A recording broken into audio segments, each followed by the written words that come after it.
semiología.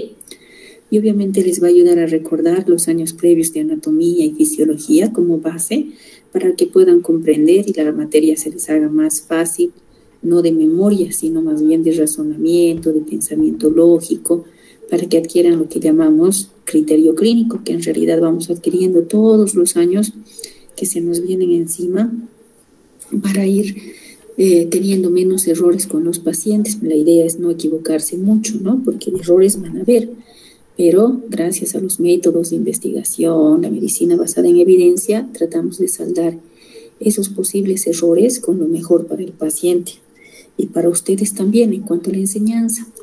Los libros de referencia al final de la clase, al concluir el capítulo, les voy a dar, ustedes tienen de referencia el libro de Barbara Bates, tienen el libro de Argente de referencia, tienen varios libros, el libro de Seidel Mosby, que tienen bonitos gráficos y tiene incluso modelos a seguir de evoluciones, de historias clínicas, les dan ejemplos. El libro de Barbara Bates, por ejemplo, les facilita videos, los que en la biblioteca existe el libro más el CD, donde existen distintas maniobras en video para que ustedes puedan ver también cómo se realizan para la parte de habilidades. Muchos de ustedes seguramente han empezado con habilidades y otros a hospital. Es la parte de semiología muy bonita porque adquieren esa capacidad ustedes de hacer habilidad manual, como agarrar un estetoscopio, etcétera, y luego van a la parte clínica y viceversa también, donde van a compartir conocimiento con el docente y entre ustedes mismos también. Como les digo, yo soy la doctora Shelley Condoría para empezar, soy médico internista, me desempeño en la Caja Petrolera, que es donde vamos a empezar hoy seguramente la clase al grupo asignado, ¿ya? Vamos a empezar definiendo qué es la materia de semiología. Es aquella ciencia que estudia los signos y síntomas de las distintas etiologías, de las distintas enfermedades que existen. Y vamos a conceptualizar un poquito estos términos. El término síntoma se va a referir a aquellas manifestaciones subjetivas que nos dice el paciente, que evidentemente en algunos casos nosotros no vamos a poder ver, no vamos a poder objetivar esto, pero tenemos que creer al paciente, ¿no? Por ejemplo, fatiga, cansancio, náuseas, mareo. Y en el 80% de los motivos de consulta o cuando ustedes han ido o han buscado la ayuda médica, hay un síntoma que es muy común y muy frecuente en el 90%, que es el dolor. O dolor en cualquier parte del cuerpo es el motivo de consulta más frecuente para visitar al médico. Es por eso que en los libros de semiología que ustedes van a revisar, el dolor es el síntoma más caracterizado en cuanto a inicio, evolución, factores agravantes, etcétera. ¿Por qué? Porque es el motivo de consulta más frecuente, ¿no? Entonces, síntomas se refiere a aquellas manifestaciones que no podemos ver, son subjetivas. Y precisamente el síntoma es el que vamos a conceptualizar, vamos a caracterizar de manera más completa en la enfermedad actual, como vamos a ir viendo, y ustedes van a aprender, ¿ya? En cambio, el signo es aquella manifestación objetiva de la enfermedad que yo puedo ver en el paciente, que yo puedo ir a buscar un soplo cardíaco, es un signo. La presencia de ictericia, que es la coloración amarillenta de la piel y mucosas cuando la bilirrubina total aumenta mayor a 2 miligramos decilitro. Entonces, ese es el concepto de ictericia, un concepto completo. Entonces, voy a poder objetivar, voy a poder ver ya sea en la esclera, a nivel sublingual o a nivel cutáneo, ¿no? Para diferenciar de una pseudoictericia donde solamente tenemos la coloración amarillenta en la piel, no así en las mucosas, que nos ayuda clínicamente a diferenciar una ictericia de una pseudoictericia. Lo mismo, las áreas equimóticas corresponderán a un signo, porque yo estoy viendo en los flancos o a nivel periumbilical que si nosotros vamos a ir revisando síndromes y manifestaciones de estos síndromes, esto corresponderá a la manifestación del signo de Cullen o el signo de Grey-Turner en los flancos, ¿no? La equimosis periumbilical, el signo de Cullen, y la equimosis en flancos, el signo de Grey-Turner, que se presenta en la mayor parte de los casos cuando existe una pancreatitis aguda necrohemorrágica, es un signo característico. Entonces, el ir juntando signos y síntomas nos ayuda a definir lo que es un síndrome, ¿ya? Ahora bien, Otra manifestación objetiva, y a mí me gusta que la clase con ustedes sea participativa, sin miedo a preguntar, sin miedo a participar, porque eso es lo que quiero, que ustedes vayan desarrollando esa capacidad de preguntar, de realizar, de tener curiosidad por las distintas patologías. Ustedes ven aquí un paciente. ¿Estará normal este paciente? Parece que no. Primero es un paciente senil, pero vemos característicamente cuando revisamos al principio lo que nos llama la atención en la parte clínica siempre son las asimetrías. Eso nos ayuda mucho. Y ustedes ven acá cómo existe un estrabismo convergente del ojo izquierdo. Entonces ahí viene la pregunta, ¿por qué puede ser este estrabismo convergente de un solo ojito? Y ahí vamos analizando. Hay un músculo acá que se llama recto externo. Hay un par craneal ahí que es el nervio abducens, ¿no? O el par craneal, el sexto par, que al estar parético no me inerva el músculo y por lo tanto no existe actividad en ese músculo y me va a producir esto. Entonces, muchos de los signos, cuando ustedes vayan viendo, tienen que ser explicados fisiopatológicamente. Es por eso que la materia de fisiopatología se lleva también en este año. Y esto nos va a ayudar a ir razonando y a ir explicando los distintos signos y síntomas que vamos a encontrar. ¿Qué ven acá? Hay otro paciente. Estamos haciendo ahí el reflejo fotomotor, ¿no? Que normalmente como van aquí es anormal en el ojo izquierdo. ¿Por qué? Porque ven midriasis.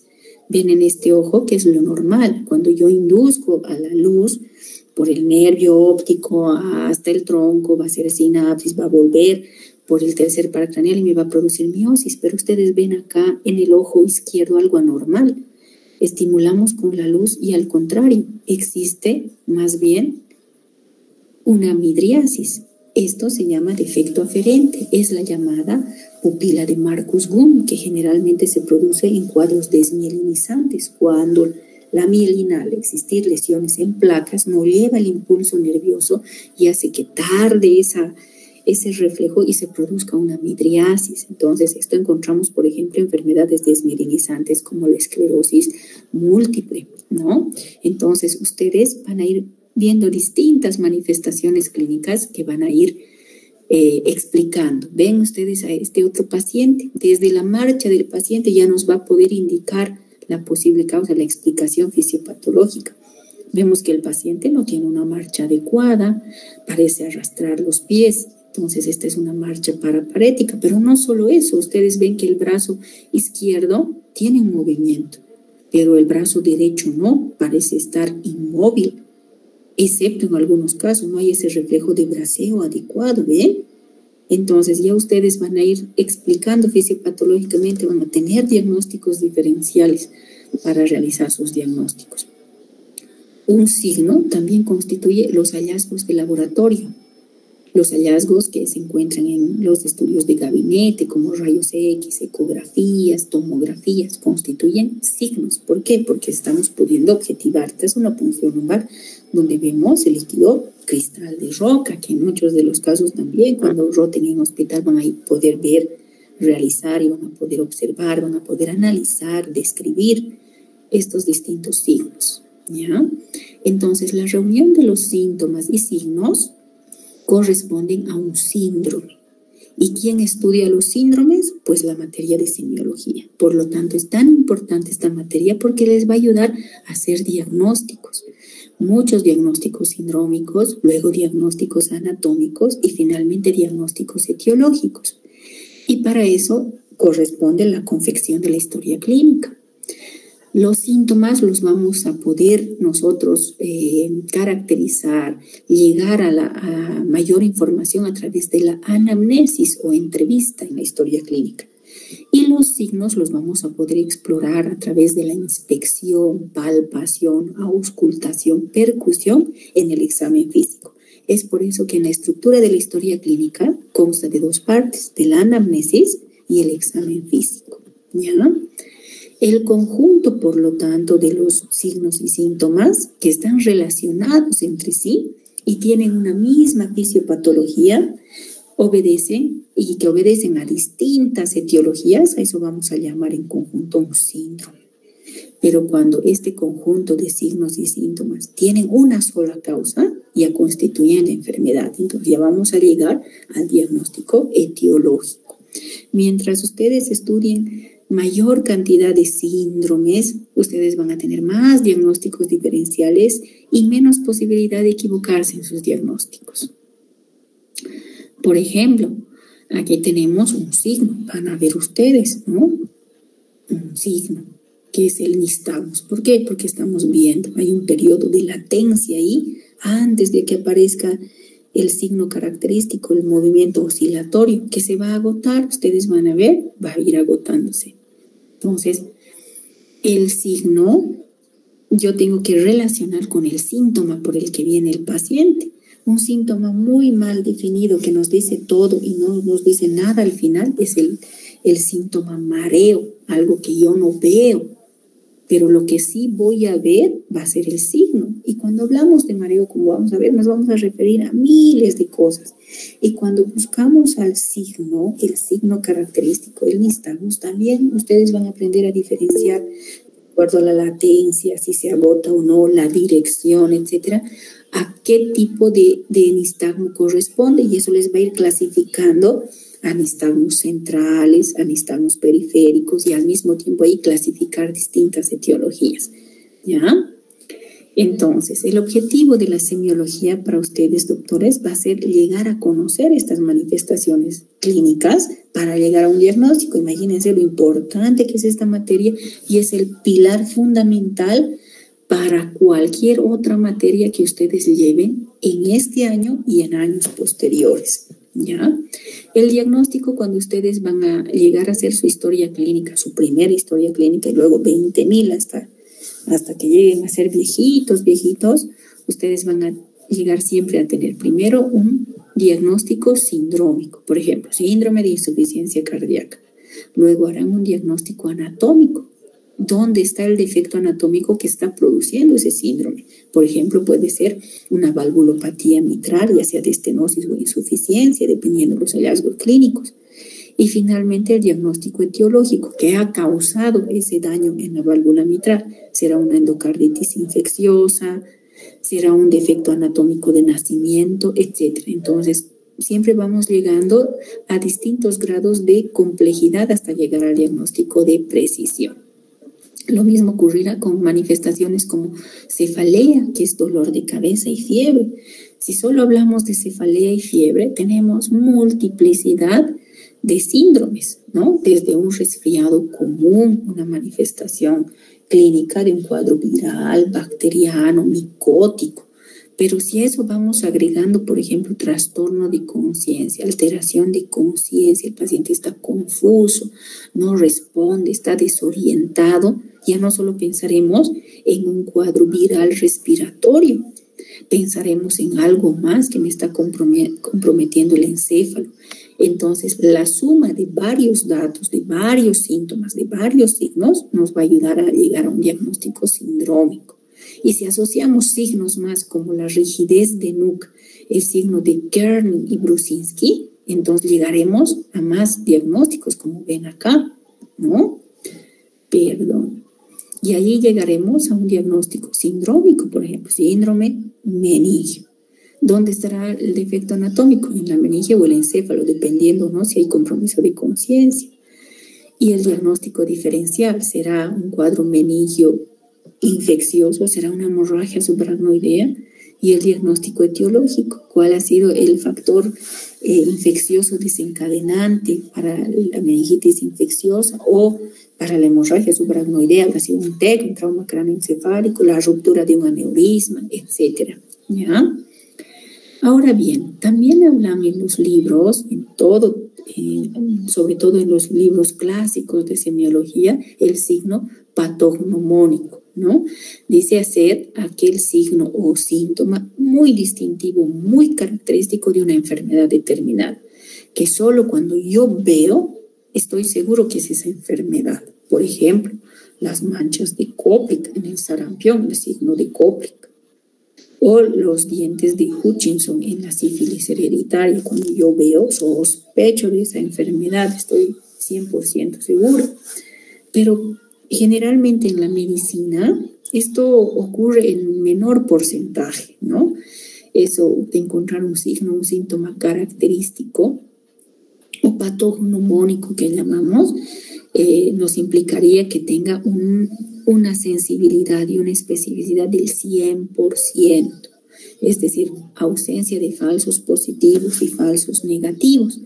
Ustedes se van a familiarizar mucho con estos dos términos, es más, ya los conocen, porque hemos visto eso en las materias, sobre todo de parasitología, de microbiología, cuando nos han enseñado, ustedes han leído la sensibilidad de una prueba, la especificidad de una prueba, que en las más de las veces al no comprender el concepto pasábamos por alto o aprendíamos de memoria.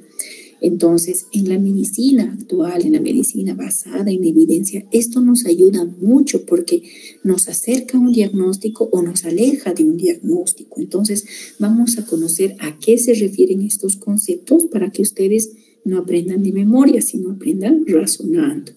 Y hablamos de sensibilidad de un signo, síntoma, a la posibilidad de una prueba, de un signo o de un síntoma de ser positivo cuando realmente el paciente está enfermo. O sea, la sensibilidad nos aproxima a un diagnóstico, nos ayuda a confirmar lo que estamos sospechando, ¿no? Por ejemplo, si un test tiene una sensibilidad del 98%, si yo encuentro eso, estoy 98% segura de que va a haber esa enfermedad. Y quiere decir que va a haber falsos negativos en un 2%, o sea que me van a dar siendo positivo, negativo, pero en una mínima cantidad, ¿ya? Y especificidad se refiere a la capacidad de una prueba de darnos un negativo cuando el paciente está sano, o sea, cuando no tiene esa enfermedad. Entonces, la especificidad nos ayuda a descartar las enfermedades. Por ejemplo, el decir que un test tiene una especificidad de un 92%, quiere decir que va a tener falsos positivos solo en un 8%. Me ayuda a descartar enfermedades. Si no encuentro yo esa manifestación, por ejemplo, una especificidad de un 92%, estoy bastante seguro de descartar esa enfermedad. Me estoy alejando de esa sospecha diagnóstica. Y en los últimos libros que ustedes van a revisar, de hecho, Argente es uno de ellos, les van a mostrar que existen, ahí les va a poner en una tabla muchos signos y síntomas en cuanto a su especificidad y su sensibilidad. ¿Para qué nos ha servido esto? En los libros más clásicos, ustedes van a ver signos, por ejemplo, de la apendicitis aguda, más de 100 signos con nombres propios, que es característico esto de la escuela francesa. Pero cuando han hecho estudios, han visto que muchos de estos signos no eran tan específicos o no eran muy sensibles. Entonces se han ido reduciendo a pocas manifestaciones, pero que me aproximaban más al diagnóstico. Entonces, para eso nos sirve el ver la sensibilidad y especificidad de una prueba laboratorial, que es un signo, o de una manifestación clínica, que es un síntoma, ¿ya? El signo de Babinski característico, por ejemplo, al hacer el borde externo, al hacer el estímulo y ver la hiperextensión del primer ortejo, por ejemplo, nos dice que este signo tiene una sensibilidad del 84%, pero vean ustedes cómo salta la especificidad en un 99%. ¿Qué quiere decir esto? Este signo nos ayuda a excluir la lesión piramidal. Es decir, si alguien me dice esto es una lesión de primera neurona, pero yo no encuentro un signo de Babinski, estoy 100% segura de que no corresponde a una lesión de primera neurona. Me ayuda a descartar enfermedad, porque la especificidad es alta de este signo. Lo mismo pasará como cuando veamos insuficiencia respiratoria y tromboembolismo pulmonar, por ejemplo, como el dímero D nos ayuda a descartar presencia de coágulos, tiene una especificidad alta, aunque tiene baja sensibilidad, ¿ya? Esta medida que vayamos viendo, vayan rotando ustedes y vayan leyendo la sensibilidad y especificidad de cada signo o síntoma, se les va a hacer más familiar. Y precisamente esto nos ayuda en la llamada medicina basada en evidencia, porque nos ayuda a hacer esa utilización, a utilizar siempre de forma juiciosa toda esta evidencia científica en base a estudios realizados para tomar decisiones, las mejores obviamente, para el cuidado del paciente. ¿Ya? En realidad esto nos ayuda a decir, buscar el mejor resultado en cuanto a tratamiento, en cuanto a signos y síntomas, pruebas de diagnóstico asociada a la experiencia clínica y siempre adaptar esa información a cada paciente en particular. Y es así que esta medicina basada en evidencia nos enseña también a tratar en forma diferenciada a cada paciente, no una receta de cocina. Nos ayuda a marcar los pasos, el camino a seguir mediante guías que nosotros llamamos, como su nombre dice, guías, para nosotros llegar a la mejor evidencia posible y tratar de ayudar en lo mejor posible al paciente, ¿ya? Y ustedes tienen ahora inteligencia artificial, tienen buscadores médicos. En realidad, desde mucho antes incluso de la época de la pandemia, hemos tenido acceso a la tecnología. Ustedes tienen ahora esta información al alcance de la mano en un celular. Entran a las mejores bibliotecas del mundo para adquirir esta información. ¿No? Tanta facilidad que a veces nos olvidamos, ¿no?, de razonar un poquito. Es más, aunque teniendo el instrumento no lo utilizamos, y eso sería un error para ustedes. El Ministerio de Salud ha lanzado la 7ª edición del concurso científico boliviano sobre enfermedades raras o poco frecuentes. ¿De qué trata? A continuación los detalles. Este concurso busca visibilizar y documentar casos clínicos en el país. Está dirigido a estudiantes, profesionales de la salud y familiares de pacientes que deseen aportar con investigaciones científicas. Los participantes podrán presentar estudios clínicos, series de casos o investigaciones analíticas. Los trabajos deben ser originales, contar con respaldo diagnóstico y cumplir con las normas éticas de investigación. Los resúmenes deben enviarse al correo enfermedadesrarasbolivia@gmail.com.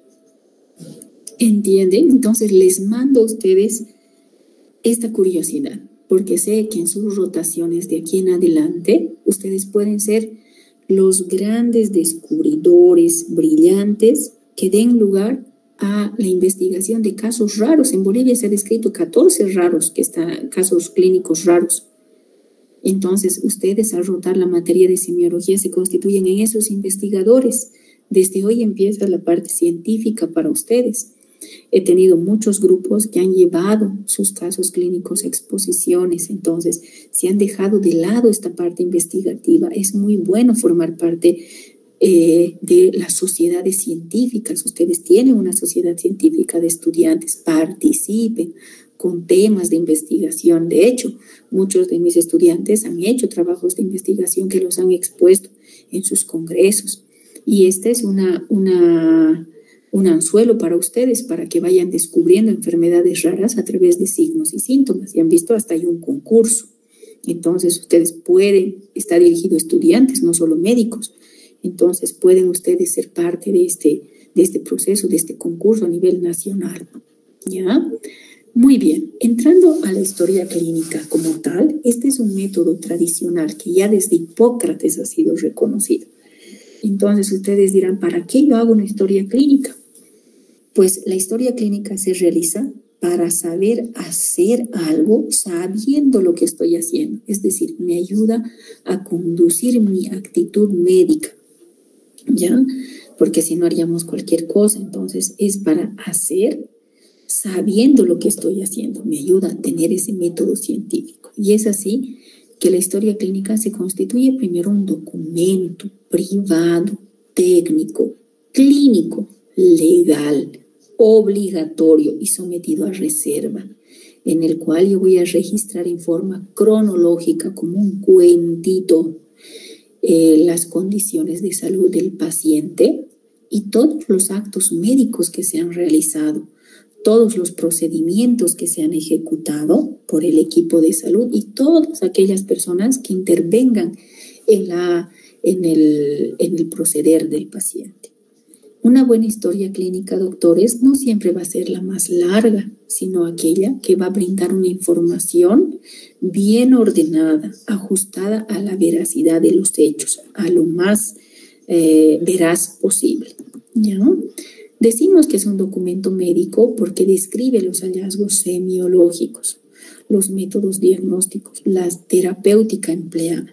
Y es un documento humano porque va a reflejar la relación médico-paciente con el objeto del alivio de este último. Ustedes van a ver que ustedes van a llegar a conocer en algunos casos más historia del paciente en el ámbito personal, no solamente médico, que la familia inclusive. Van a ser, como decían muchos de nuestros docentes clásicos, van a ser los confidentes de su paciente. Y llega a haber tanta relación médico-paciente que el médico se convierte en el confidente de su paciente, ¿no? Es un documento legal porque los datos que están escritos en su historia clínica van a emplearse como testimonio del diagnóstico, del testimonio de la terapéutica que han empleado, de acuerdo siempre a las normas de la práctica clínica. Entonces, por eso constituye un documento legal y en realidad esto está surgiendo más por muchos casos que han sido, como les digo, denunciados, a veces en muchos casos de repente de manera correcta y en muchos de manera injusta. Entonces, ustedes al elaborar, ahora están en la base de todo para elaborar una buena historia clínica. Lo que aprendan este año les va a servir para todos los años y por lo tanto tienen que aprender a hacerlo lo más correctamente posible y lo más completa posible.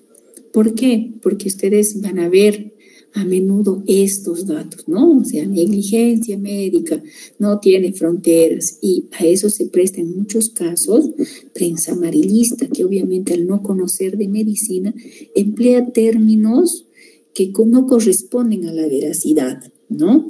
Y para eso ustedes también tienen que estar preparados y conocer términos muy, muy importantes que van a ir manejando, como el término impericia, imprudencia y negligencia. Entonces vamos a conceptualizar impericia. Se refiere a la falta de pericia, ¿no? Un perito es aquel que tiene conocimiento de sus acciones, tiene experiencia, tiene habilidad en realidad de realizar la ejecución de ese proceder. A eso llamamos pericia. Y obviamente eso para no perjudicar al paciente, ¿no? Y cuando hablamos de impericia, decimos falta de pericia, falta de sabiduría en esas acciones, falta de experiencia en la habilidad de ejecución de su profesión, ¿ya? Imprudencia se refiere a no tomar precauciones para evitar un riesgo, ¿no? O una forma de actuar en forma precipitada, temeraria, ¿no? Sin ver los riesgos que puedan inducir, ¿no? Por ejemplo, yo soy médico clínico, mi experiencia, mi habilidad va para diagnósticos clínicos, para tratamientos clínicos. De repente, como médico general, he rotado cirugía, he entrado a cirugías, pero no tengo pericia en la parte quirúrgica. No me voy a atrever a entrar a operar un apéndice porque no tengo pericia, no tengo habilidad de ejecución en eso. Y si entraría sin tener esa pericia aproximada, diría, no, yo soy médico, sé operar y tengo que entrar a operar, estoy además cometiendo imprudencia, no estoy tomando esa precaución para evitar ese riesgo, ¿no? Y negligencia se refiere a no cumplir las normas que rigen nuestra profesión. Es decir, es dejar de hacer o hacer lo que no debo de hacer, ¿ya? Es no guardar precaución o tener indiferencia por el acto que yo estoy realizando. La negligencia puede ser sinónimo de descuido también u omisión, ¿ya? Y ustedes van a ver que en muchos de los casos, cuando muchos de comunicadores, porque en realidad parece actualmente cualquier persona puede agarrar el micrófono y salir en la tele, como ustedes van a ver, estos conceptos no son adecuadamente utilizados, ¿no? Todo es negligencia. Y ustedes van a ver con estos conceptos que no todo es negligencia. En algunos casos sí puede haber impericia, puede haber imprudencia, ¿no? Pero en ningún caso, y peor todavía, dolo, el querer hacer un acto clínico para perjudicar directamente al paciente, como decir, el paciente es alérgico a la penicilina, no, pónganle la penicilina, ¿no? Entonces, no, el médico nunca actúa con dolo, nunca actúa con maldad. Entonces, estos términos ustedes los tienen que saber porque van a enfrentarse en su actividad médica todo el tiempo. Y si ustedes no tienen el conocimiento necesario, obviamente pueden incurrir en esto. La ficha clínica como tal, doctores, van a ver que vamos a tener una ficha clínica de hospitalización que vamos a revisar hoy con mis estudiantes, por ejemplo, y la ficha de consulta externa. Ambos constan de un motivo de consulta, de una anamnesis o entrevista donde van a ir teniendo el primer contacto con su paciente, y el examen físico que van a ustedes realizar a través para tomar otros datos, signos asociados a la enfermedad actual, a la entrevista. En la ficha de hospitalización tienen además evoluciones donde van a aprender a ver al paciente día tras día, cómo va evolucionando, va en deterioro o va en mejoría. Van a ver las indicaciones médicas que uno pone diariamente, van a reportar, van a verificar los exámenes o resultados clínicos que son signos, y finalmente cuando concluye la atención del paciente harán una epicrisis, que es un resumen de todo el proceder médico, ¿no? Y en la consulta externa también, ¿no? De repente en forma más breve, y de repente acá vamos a utilizar no la historia clínica tradicional, sino la historia clínica basada en evidencia, que ustedes también van a aprender a realizar. Vamos a irnos ahora a la anamnesis. Esta es la estructura de una historia clínica, ¿no? La anamnesis o interrogatorio, que consta de estas partes, y el examen físico para los signos asociados a este interrogatorio. Ojo, que en muchos casos el motivo de consulta también puede ser un signo, ¿no? Y a medida que nosotros hagamos el interrogatorio o anamnesis, vayamos sacando otros datos de otras patologías que de repente el paciente lo estaba pasando por debajo, no era relevante para él esa información, pero para la parte clínica del médico sí, ¿no? El interrogatorio nos ayuda con los síntomas y el examen físico con los signos, ir a objetivar eso, ir a ver el soplo, ir a escuchar el soplo, ir a palpar el área de dolor, etcétera, el inspeccionar la presencia de petequias, equimosis, etcétera, ¿ya? Yo me voy a basar en estas dos clases a la anamnesis, ¿no? El examen físico lo van a ver con doctor Durán. El interrogatorio anamnesis retrae al paciente para hacer memoria aquella manifestación clínica que lo ha traído como motivo de consulta. Ahora bien, para la anamnesis existen preguntas, ya sea dirigidas o una anamnesis abierta. Ojo que en la anamnesis abierta que nos dice, ¿no? El médico debe escuchar al paciente, debe tratar de escuchar. Esto también tiene una limitación, ya que en muchos casos podemos perder horas y horas sin un dato característico. Entonces ahí tenemos lo que llamamos la anamnesis dirigida, que además se va a completar con la revisión por sistemas. Y siempre tiene que tener un orden. Debe haber un orden establecido. Si no tenemos un orden, vamos a volver con el mismo paciente 10 veces y no vamos a tener la información necesaria.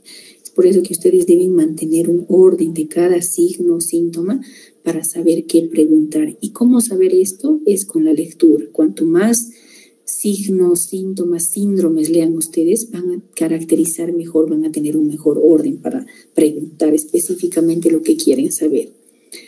Debe haber un ambiente tranquilo, debe reunir una información completa, ya sea por los familiares o por el mismo paciente. Ahora bien, existe una pregunta bien frecuente. Vamos a poner los datos positivos, pero también los negativos. Eso va a depender de ustedes, cuánto quieren aproximarse al diagnóstico o alejarse de él. Entonces, en algunos casos es muy importante poner los datos positivos, pero también los negativos para alejarnos de un diagnóstico, ¿ya? Ahora bien, el lenguaje que ustedes van a emplear no va a ser el lenguaje técnico médico, porque el paciente puede no entenderles.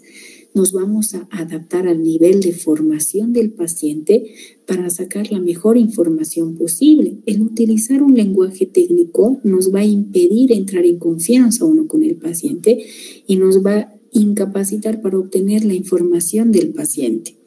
El vocabulario técnico, ¿cuándo lo vamos a utilizar? Cuando hagamos ya nuestro resumen, hagamos la escritura de la enfermedad actual. Ahí emplearemos términos técnicos que se van a adecuar al síntoma que nos dice o al signo que hemos visto en el paciente. Entonces, ya en la historia clínica vamos a nosotros escribir y describir con ese lenguaje técnico. Pero mientras estamos con el paciente, dependiendo del nivel de formación del paciente, nosotros tenemos que adaptarnos. De ahí surge la inteligencia del médico, ¿no? El tratar de recoger la mejor información posible, adaptándonos al nivel académico, al nivel de formación que tenga ese paciente para sacar lo mejor que podamos en información. No existe algo que dice, no se ha podido, no hemos podido. No existe eso en medicina lamentablemente. Si no contamos con una entrevista, ya sea porque el paciente está inconsciente, contamos con la otra parte, que es el examen físico. Ir a buscar datos aunque el paciente esté inconsciente. Entonces, es imposible decir que no se ha podido realizar una historia clínica. Ahora, en muchos de los casos, esta parte de la historia ha sido, qué sé yo, subvalorada, ¿no? Por la tecnología. Entonces nos hemos vuelto médicos de exámenes clínicos, ¿no? Dolor de cabeza, tomografía, tos, tomografía de tórax. Entonces ha sido reemplazada y en muchos de los casos con gastos insulsos para la institución o para el mismo paciente, que si nosotros hubiéramos hecho una anamnesis, un interrogatorio detallado, nos hubiéramos ahorrado de eso. Es más, tenemos ahora a los pacientes, ¿no? No sería importante, doctor, hacerme una endoscopía. He leído en internet que puede ser esta enfermedad. O sea, el paciente tiene acceso, y eso es algo bueno, tiene acceso a información, pero no siempre tiene una interpretación adecuada como la tiene el médico.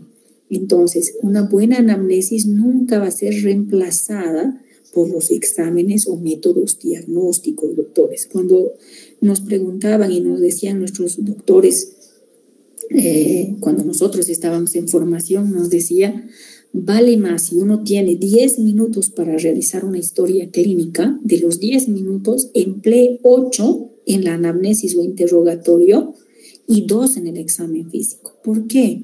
Porque si yo tengo una buena información del paciente, voy a saber qué voy a ir a auscultar, qué voy a ir a tocar directamente, porque ya tengo ese dato. El examen físico, nos decía, no puede ser cualquier persona, pero la anamnesis o la entrevista, ese criterio clínico de catalogar o de obtener información y correlacionar esa información para un diagnóstico, solo el médico. Entonces, no siempre es bueno más medicina, esa no es muy buena medicina, ¿no? Entonces, a veces en la parte simple está el diagnóstico, que irnos a métodos diagnósticos que además, en vez de ayudarnos al diagnóstico, nos van a alejar, nos van a producir confusión, van a causar trauma al paciente. Entonces, depende mucho del interrogatorio, muchos de los diagnósticos que vamos a realizar el paciente, ¿ya? Como les decía, la anamnesis representa, yo no diría la mitad, sino el 80% del diagnóstico. Y para eso nos decían, ¿no? Basta una hora de un buen interrogatorio que 10 horas de exploración física porque nos perdemos. Vamos a buscar, paciente está viniendo con dolor abdominal y vamos a hacer examen otoscópico. No. Entonces, si hacemos una buena anamnesis, vamos a ir a obtener los signos que queremos ver. El lugar debe ser, ya les he mencionado esto, debe ser apropiado, silencioso, no ser interrumpido por el uso de celulares que vamos viendo. El paciente debe haber una conexión con su paciente, viéndole a los ojos, etcétera. No estar distraído, porque eso además constituye una falta de respeto para el paciente y para ustedes mismos como médicos. Deben tener su material adecuado para poder realizar alguna exploración en su momento. Debe haber confiabilidad, un secreto profesional, es decir, lo que el paciente me está diciendo es una información que yo debo mantener siempre como ser una persona confiable, el secreto profesional. De repente, muchas de las manifestaciones que nos va a decir el paciente no sabe la familia. Y yo tengo para dar información a la familia, evidentemente lo más veraz, siempre tener esa confiabilidad con el paciente, tener esa autorización del paciente, ¿ya? Por lo tanto, el médico el profesional médico debe ser honesto, debe ser respetuoso con su paciente, ¿no? Y obviamente tiene que tener un nivel de conocimiento para poder adquirir esta información. Debe haber un ambiente tranquilo, ¿ya? Y tranquilidad se refiere no solo, ustedes acuérdense, el paciente ya está estresado por su enfermedad. El que vea a otro médico estresado no ayuda mucho, ¿no? Hemos visto en muchos de los casos cuando el estudiante entra a la sala y ve algo que no le agrada, pone muecas, etcétera, y eso no va con la parte médica, porque el paciente al ver al médico más asustado que él, imagínense cómo vamos a ayudar a ese paciente. Entonces de ahí viene el médico, cómo tiene que actuar en distintos casos. Y debe dirigir la entrevista escuchando, debe saber preguntar en qué momento interrumpir. Y eso ustedes lo van a ver todos los días cuando vayan rotando de aquí en adelante, ¿no? La anamnesis o entrevista consta de estas partes, doctores. La identificación de los datos estadísticos, va a haber una anamnesis próxima, la enfermedad actual, que es la parte más importante de la entrevista o anamnesis, la anamnesis remota, que nos va a decir los antecedentes del paciente, pero no solo del paciente, sino también de su familia. Y una anamnesis breve que nos va a ayudar a completar todo, que es la revisión por sistemas. La revisión por sistemas no es un examen físico, es parte de la anamnesis, es una entrevista dirigida, ¿ya? Vamos a ver.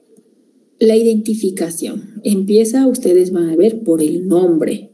Ya no decimos sexo, ¿no? Decimos género ahora, porque últimamente hay bastantes géneros, género binario, no binario, no sé, cosas que yo hasta ahora tampoco entiendo mucho, pero las respeto. La edad del paciente, el lugar de origen, de dónde nació el paciente y dónde reside actualmente, no solamente el lugar de nacimiento, porque un paciente puede haber nacido en un lugar y vivir muchos más años en otro y adquiere ahí todos los factores de riesgo del lugar actual donde el paciente reside. Entonces, no solamente es poner el lugar de origen o procedencia, sino también dónde reside actualmente y cuánto tiempo. Por ejemplo, paciente nacido en la ciudad de La Paz, pero residente en Cochabamba desde hace 9 años. Entonces, a ese paciente va a adquirir todos los riesgos epidemiológicos del lugar actual donde reside, ¿ya? La fecha de nacimiento, que nos va a ayudar en muchos casos para la edad. Hay muchos pacientes adultos mayores que solo saben la fecha de nacimiento y no se acuerdan la edad o es confuso este dato. El estado civil, la ocupación actual, ¿no? La ocupación, no solamente si el paciente es maestro, por ejemplo, pero la ocupación actual no es de maestro, puede tener otra ocupación adicional a la de maestro. Entonces, todos estos datos nos ayudan a configurar con la anamnesis muchos datos que nos ayudan al diagnóstico. La religión no es solo para saber si es católico, es testigo de Jehová, es protestante, no, sino nos indica un hábito, el estilo de vida que el paciente tiene. Por ejemplo, de repente, ahora hemos pasado el carnaval, ¿no? Que van, beben, bailan, etcétera, en una determinada religión. Tienen un hábito, un estilo de vida, ¿no? No necesariamente saludable respecto a otro, donde, por ejemplo, no comen carnes rojas, no permiten transfusiones. Entonces, todos esos datos nos ayudan, no solo para el diagnóstico, sino también para la conducta que vamos a tomar a futuro. El grado de escolaridad, para saber precisamente qué tipo de lenguaje voy a utilizar en el paciente. El domicilio me sirve por la distancia que existe en muchos casos al centro de salud. Si un paciente viene con dolor torácico no bien aclarado, tendré que saber dónde es el domicilio para ver si ese paciente se va a descompensar, está cerca a un centro clínico para dejarlo de alta o dejarlo hospitalizado, porque no va a llegar el paciente si tiene un domicilio muy lejano al centro de salud, ¿no? El familiar que está a cargo, con quién vive el paciente, quién es el responsable del paciente, tengo que saberlo, ¿no? La fecha en la cual estoy realizando la historia clínica y quién ha realizado la historia clínica, ¿no? Tenemos actualmente en muchos casos historias clínicas sin identificación. No es con la finalidad, en muchos casos los internos tienen miedo, ¿no?, ser identificados porque habrá algunos errores que corregir, etcétera. No, sino para saber, un paciente puede haber llegado en un determinado estadio clínico y cuando va el médico tratante lo encuentra en otro, entonces necesita la información del que ha realizado la historia clínica para tener algunos datos extra que de repente no han sido tomados en cuenta y poder ayudar mejor al paciente. ¿Ya? Vamos a ver la fuente de la historia. La fuente de la historia forma parte de la anamnesis, indica, puede ser el mismo paciente, pueden ser los familiares del paciente, pueden ser personas no familiares del paciente, pero lo conocen mejor que los familiares, ¿no? Y esta historia puede tener confianza, puede no tener confianza o ser de confianza relativa, dependiendo, por ejemplo, un paciente que llega en estado etílico después de haber ido al carnaval, de repente la fuente de la historia va a ser el paciente, pero no va a merecer confianza porque el paciente está ebrio. En todo caso, ahí la fuente de la historia y quien va a merecer confianza de repente va a ser el acompañante del paciente. Entonces debe ser anotado esto también en la historia clínica. Fuente de la historia y la confianza que merece. Puede ser el mismo paciente que merece confianza, el familiar del paciente que no merece confianza, el vecino del paciente que merece confianza. Entonces ustedes van a ir viendo, van a ir discerniendo eso a medida que hagan sus historias clínicas. El motivo de consulta. ¿Cuál ha sido el motivo, el problema por el cual ha requerido sus servicios, ha visitado a un médico? Y esta es la parte muy importante de la historia clínica porque en base a este motivo de consulta yo voy a redactar la enfermedad actual. Y como les dije, el motivo de consulta en más del 90% cuando ustedes han ido al médico ha sido dolor. Si no hay dolor, generalmente la gente no va a buscar al médico, no va a ayuda. Actualmente, un poquito eso se ha invertido, porque como tenemos tecnología, el paciente ha adquirido esa curiosidad, gracias a Dios, de decir, no puedo tener esto, he leído esto. Entonces, hace que el paciente busque ayuda sin necesidad de tener dolor. Y eso es algo bueno para el médico, ¿no? Ahora, el motivo de consulta es el problema principal, como les he dicho, ¿no? Y ojo, siempre tenemos que tener en cuenta cuándo vamos a utilizar términos técnicos y cuándo no. Ustedes van a ver en los libros clásicos de semiología, nos dice, deben poner el motivo de consulta en los términos del paciente, lo más adecuado. Y es cierto, ¿ya? Es cierto, pero con una ligera interpretación de repente. Hay términos, hay síntomas que son muy mal definidos. Por ejemplo, adormecimiento. ¿Qué tiene usted? Adormecimiento en la pierna. ¿Pero qué es adormecimiento? Si yo les pregunto a ustedes qué es adormecimiento, muchos me van a conceptualizar de diferente manera. Algunos me dirán es falta de sensibilidad, otro me dirá es falta de fuerza, otro me dirá es cuando siente un hormigueo, otro me dirá es cuando no siento cuando me toco, ¿ven? Entonces tiene distintas interpretaciones porque son síntomas ambiguos. Entonces cuando decimos que se aproxime a lo que realmente el paciente se refiere, es eso, ¿no? Puedo poner adormecimiento, el paciente describe sensación de falta de sensibilidad en la cara lateral de la pierna, o se refiere a pérdida de fuerza en la pierna izquierda. Entonces, a lo que se refiere el paciente.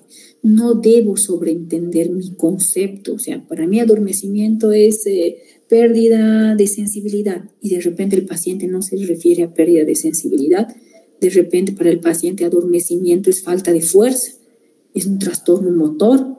Entonces, si yo coloco mi interpretación encima del paciente, mi motivo de consulta está errado.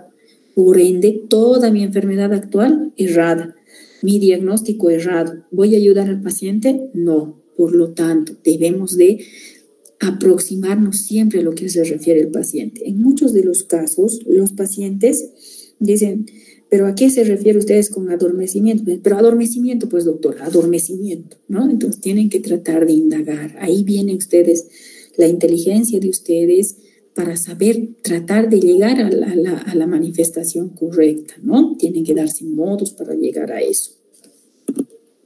Un ejemplo, cuando el paciente viene, ¿no? tengo dolor en el tórax, por ejemplo. No va a decir tórax, dolor en el pecho, les van a decir. Entonces, y algunos dicen, ¿y a qué se parece este dolor? Como si me hubiera pisado un elefante. Entonces nosotros lo interpretaremos ya en nuestra enfermedad actual, ya no diremos tiene dolor en el pecho como le hubiera pisado el elefante en términos del paciente. No, ya vamos a adaptar ese término en la enfermedad actual a un término técnico, ¿no? Dolor opresivo en el hemitórax izquierdo. Entonces estamos adaptando ese lenguaje del paciente a un lenguaje técnico. ¿Pero dónde? En la enfermedad actual. Pero en el motivo de consulta estamos poniendo lo más fidedigno, lo más parecido a lo que nos dice el paciente, ¿no? Lo mismo ocurrirá en una deposición negra de consistencia pastosa, de muy mal olor. Entonces nosotros lo interpretaremos ya en la enfermedad actual como deposición melénica, ¿no? Dolor al orinar, el paciente vendrá, motivo de consulta, dolor al orinar de 3 días de evolución, de 5 días o de una semana, que es importante poner eso para saber el carácter agudo crónico de ese síntoma. Y ya cuando redactemos la enfermedad actual, ya no es dolor al orinar iniciado, sino disuria. Estamos adaptando ese término del paciente a un término técnico, a un término clínico, ¿ya? O orinar varias veces en el día, como polaquiuria, por ejemplo, ¿ya? Un motivo de consulta, como les decía, no siempre va a ser un síntoma, puede ser un signo. Por ejemplo, el tener aumento de volumen en la pierna, como ve este paciente con trombosis venosa, una hemorragia subconjuntival puede ser un motivo de consulta. Y los síntomas no siempre vienen así de fáciles, ¿no? Tengo náuseas, sino pueden ser términos ambiguos.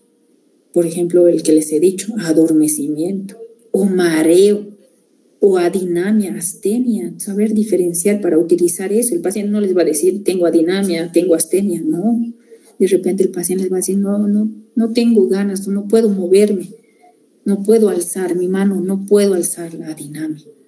O el paciente dice, tengo falta de fuerzas, tengo mucho cansancio, estoy agotada, no quiero hacer nada, tengo falta de energía. No quiero hacer, no tengo ganas. Entonces hablaremos de astenia, ¿no? Un cansancio no solo físico, sino mental. Entonces son términos ambiguos que tengo que preguntar bien para utilizar ese término técnico ya en mi enfermedad actual.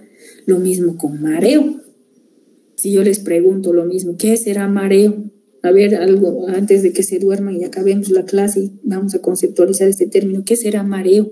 A ver, Selene, tú que puedes hablar. ¿Qué será mareo? ¿Qué sientes tú cuando es mareo? A ver, ¿alguien ha tenido mareo alguna vez? Yo creo que muchos ahora, después de carnaval. ¿Están en la clase o se están durmiendo? Vamos, doctores, ¿qué es mareo? Tienen el micrófono.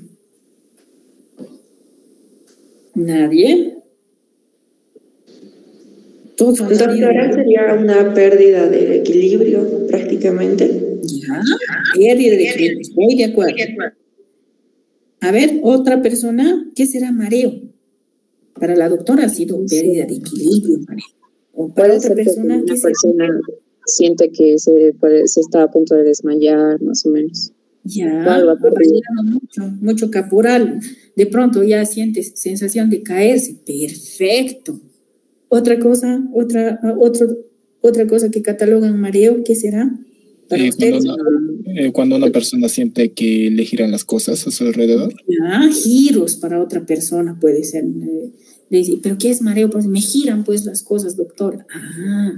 Entonces ven que este término, a ustedes que son médicos, significan varias cosas. Por lo tanto, es un término que nos dice muchas cosas, pero al final no nos dice nada.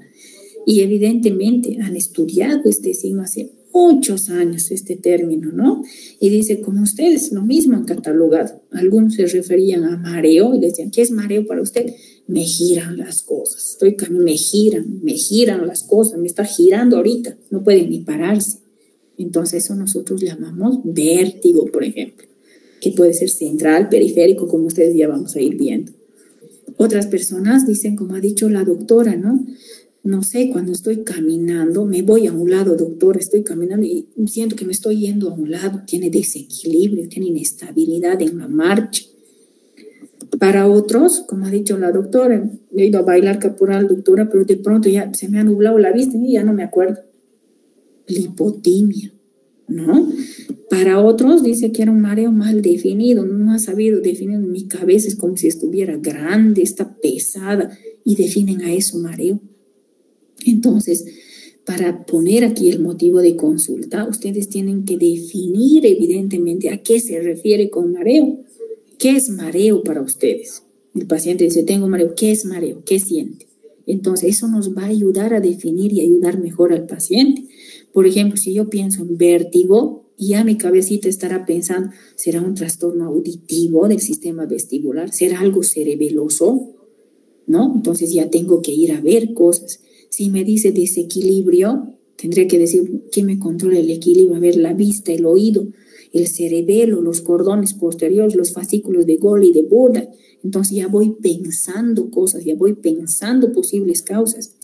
Si es lipotimia, el paciente estaba bailando, caporal de pronto se ha nublado, se cayó, se desplomó, pérdida de conocimiento. ¿Qué podrá hacer? ¿Será una crisis? ¿Será un cuadro cardiológico que ha latido rápido el corazón, ha tenido menos fracción de eyección, no ha tenido flujo cerebral sanguíneo a su cerebro, se ha desplomado? Algo cardíaco. Y si es un mareo mal definido, generalmente en las personas que son ansiosas, depresivas. Entonces, estos términos, si yo los identifico bien, voy a ir a buscar la causa en mi enfermedad actual. Pero si yo no defino bien a lo que se refiere el paciente, y yo digo, ya, mareo, debe ser vértigo, y yo estoy definiendo mi motivo de consulta y no la del paciente. Entonces, poca ayuda para el paciente, se van a equivocar su enfermedad actual, su diagnóstico es raro y no van a ayudar al paciente. ¿Ya? Muy bien, doctores. En la enfermedad actual, que voy a quedar ahí, es que tengo que dar en 2 clases lo que tenía que dar en 3, voy a quedar aquí, la enfermedad actual, que de repente es la parte más importante de toda la historia clínica, porque vamos a caracterizar síntomas y entre estos casos el dolor. Y tiene un mnemotécnico, las 4 A's y las 3 C. Área, agravantes, atenuantes, acompañantes, la cantidad, la intensidad del dolor, la calidad. Pero yo aquí quiero que aprendan no solamente eso, sino también a interpretar la parte fisiopatológica para no equivocarse ni errar su diagnóstico. Nuevamente, doctores, bienvenidos al 3er año de medicina, la parte más cargada, que dicen otros, la parte más fea, y yo les digo la parte más hermosa de toda la carrera de medicina. Porque ahí se van a sentir médicos, van a estar en contacto con los pacientes por primera vez, van a ser confidentes de su paciente y es la parte más bonita. Y la materia de semiología es la ciencia que les va a ayudar a diagnosticar, por lo tanto, a investigar, a ser curiosos. Así es que bienvenidos, los espero ahora a mi clase de semiología también al grupo correspondiente. Muy buenos días, doctores, los espero el día miércoles. Muchas gracias. Bueno, muy bien. Antes de que se pueda marchar, quiero agradecer a la doctora Shirley por la clase inicial de la materia de semiología, la clase teórica.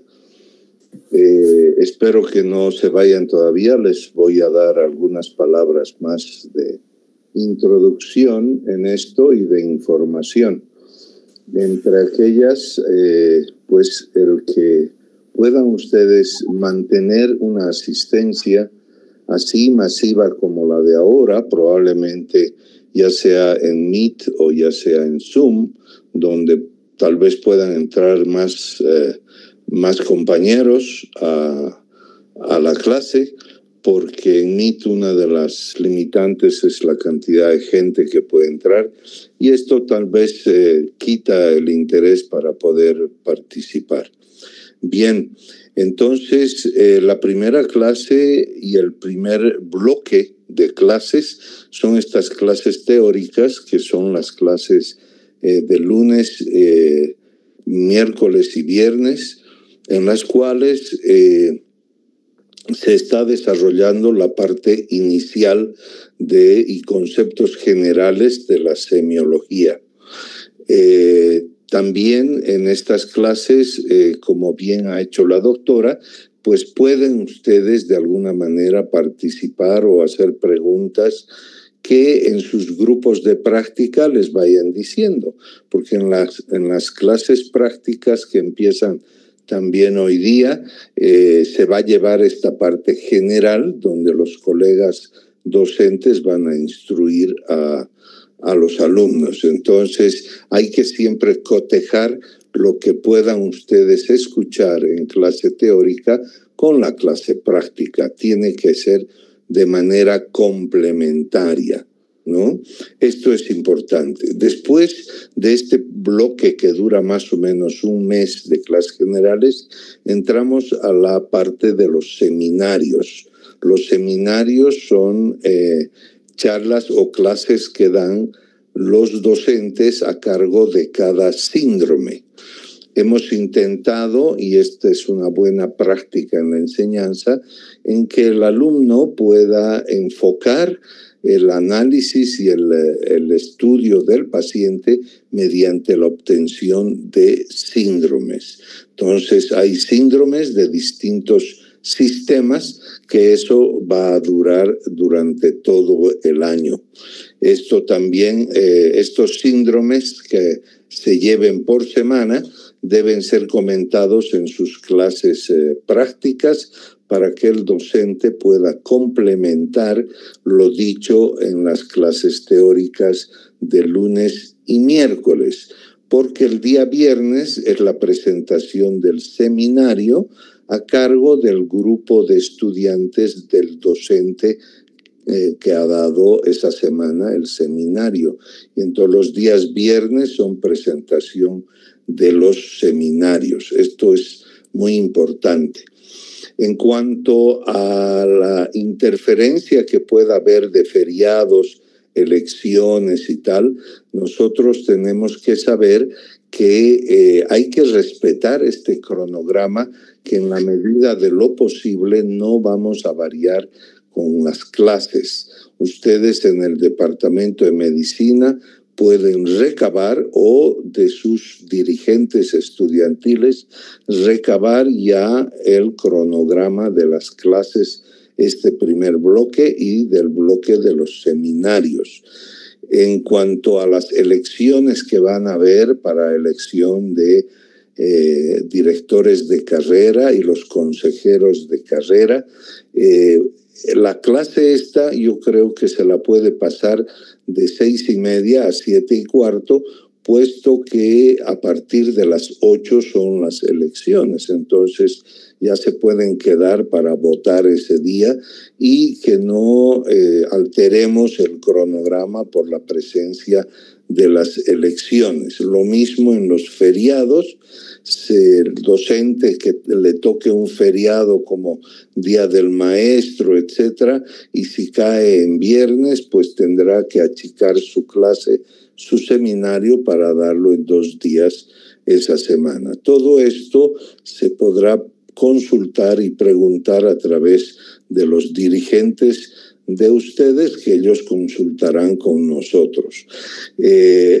Los seminarios son temas que se llevan conjuntamente con las personas de fisiopatología. Y esto es importante que ustedes sepan.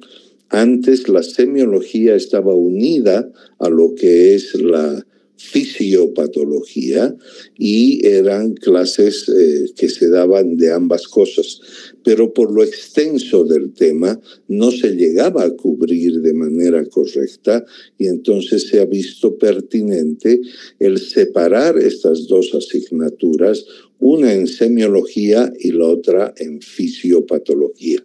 Ustedes saben que la definición de semiología es la rama de la enseñanza de la medicina que te enseña a descubrir las manifestaciones de una enfermedad en el paciente.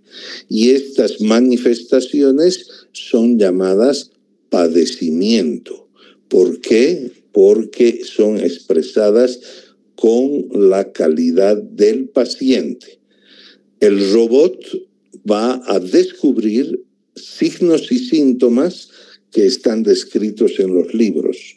En cambio, el médico debe descubrir el padecimiento, que es la expresión particular del paciente.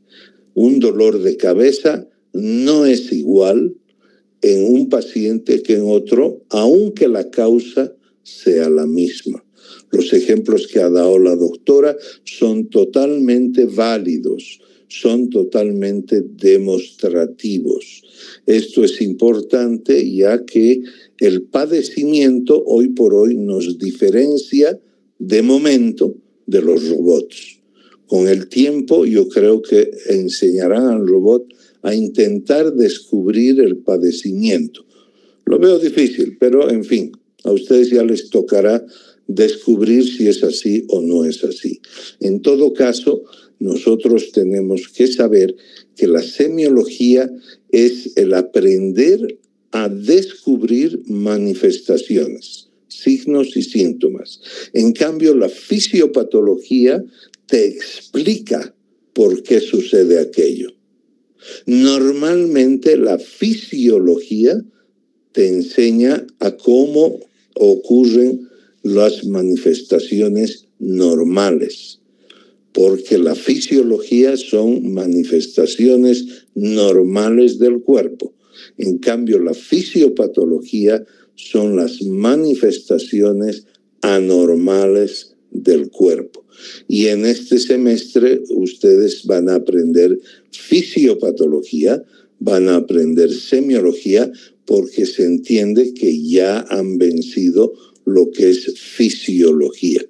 Entonces, la fisiopatología es muy importante porque nos explica la causa de la semiología, o sea, de las manifestaciones.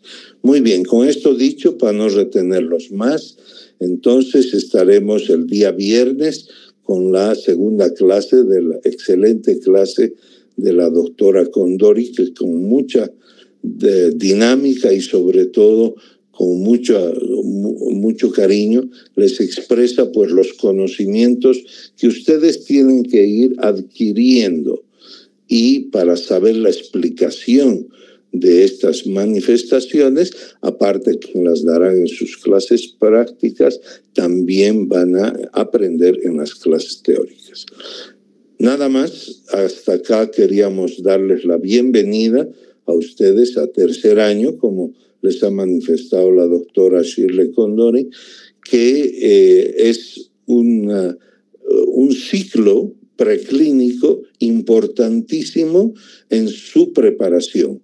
Hasta ahora ustedes han llevado la parte estructural y funcional del cuerpo humano. Ahora tienen que aplicar esos conocimientos para poder entender lo que son las anormalidades que suceden